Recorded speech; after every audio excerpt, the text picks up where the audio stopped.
You can write stories that star experienced anti-hero leads like John Wick, Kiryu Kazuma, and Han Solo much easier if you know about the Outlaw's myth. The Outlaw's myth is one of the many options that exist beyond the hero's myth. It is, in many ways, a myth structure that opposes the hero's journey, as it isn't about some newcomer to a new world who is meant to journey said world, grow as an individual, shed their flaws, and return to the ordinary world stronger and better. When starting the Outlaw's myth, the lead is often already experienced and acclimated to the focal world of the Outlaw's myth, the Underworld. The story isn't about maturation, but of liberation.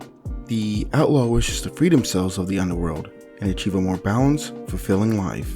The Outlaw's myth often has two potential starting points: dissatisfaction, or, as is often the case, an anchor to the criminal underworld that draws the outlaw back in. When it's dissatisfaction, the inciting incident is often a window of opportunity.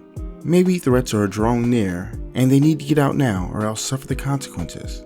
Or maybe they have a specific virtue that living this life is endangering, and they're starting to feel the need to escape this life to protect it. This virtue is the most important key to making the Outlaw's myth work. While the character exists in a dark world, it is a beacon of hope that exists within them, something important that shows that they are redeemable. It's what helps the audience like this character, in spite of the more unsavory actions they might partake in. Let's call this their saving grace. The saving grace can be a double-edged sword, however. It can sometimes be what draws the outlaw back into the underworld. There are plenty of narratives that start after the outlaw has already escaped the underworld, but something with relation to it demands their return.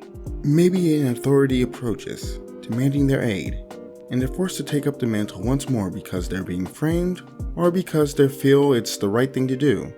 Or maybe someone is in trouble and they must return to rescue them, because ignoring their plight would betray why they left the underworld in the first place.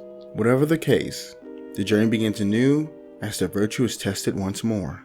As a whole, the internal genres of the Outlaw myth focuses on morality internal genres. They tend to be stories of redemption, bad guys reform, or a story of testing, willpower versus temptation.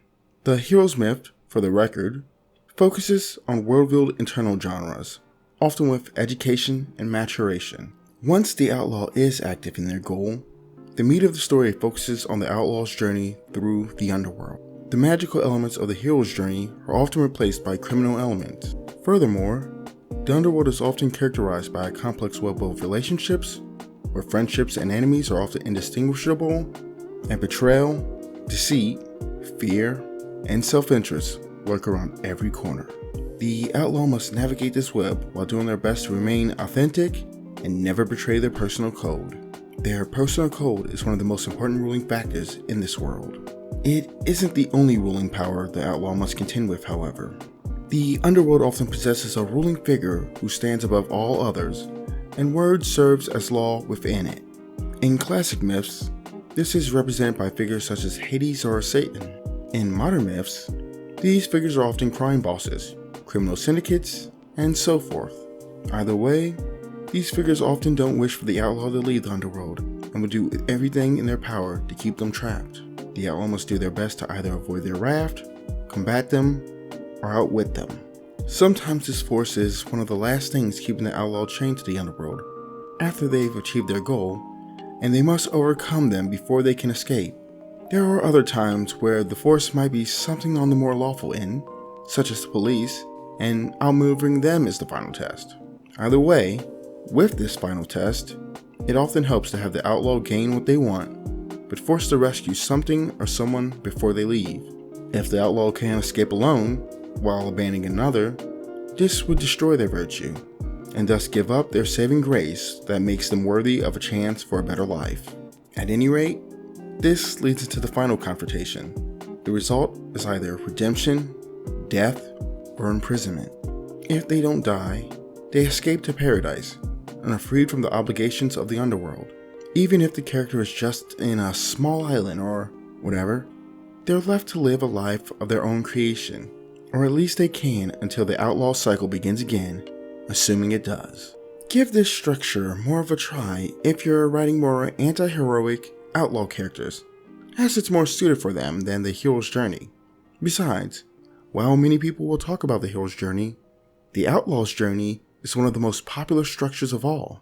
Just never forget that it is just a tool. If you enjoy content like this, I'd appreciate it if you could subscribe to the channel. If you wish to see more of what I can do before subscribing, I recommend giving my video on the hero's myth a try.